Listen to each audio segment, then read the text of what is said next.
ایک دفعہ مدینہ میں دو نوجوانوں میں بحث چھڑی، بنو امیہ سخی ہیں یا اہل بیت سخی؟ تو جو بنو امیہ کا طرفدار تھا اس نے کہا بنو امیہ زیادہ سخی، جو اہل بیت کا طرفدار تھا اس نے کہا اہل بیت زیادہ سخی۔ کہا چلو امتحان لیتے ہیں۔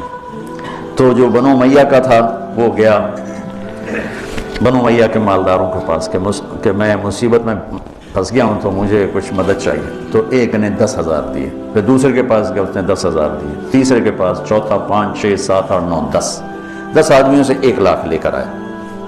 یہ گیا عبداللہ بن جعفر کے پاس، ضرورت مندوں کو چاہیے، انہوں نے 1 لاکھ دے دیا۔ پھر گیا حضرت حسن کے پاس، کہا جی میں محتاج ضرورت مند، انہوں نے 1 لاکھ دیا۔ پھر گیا امام حسین کے پاس، انہوں نے 1 لاکھ دے دیا۔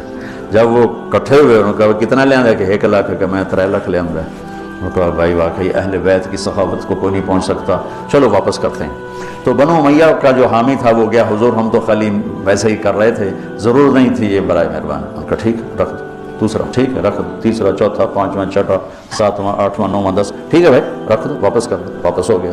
اب یہ گیا عبداللہ بن جعفر کے پاس، حضرت وہ ہم تو ویسے ہی امتحان لے رہے تھے، ہمیں تو ضرورت کوئی نہیں، آپ واپس لے لیں۔ امام حسن صاحب، امام حسین صاحب، انہوں نے فرمایا جب اہل بیت کے گھر سے کوئی چیز نکل جاتی ہے واپس نہیں آیا تھا۔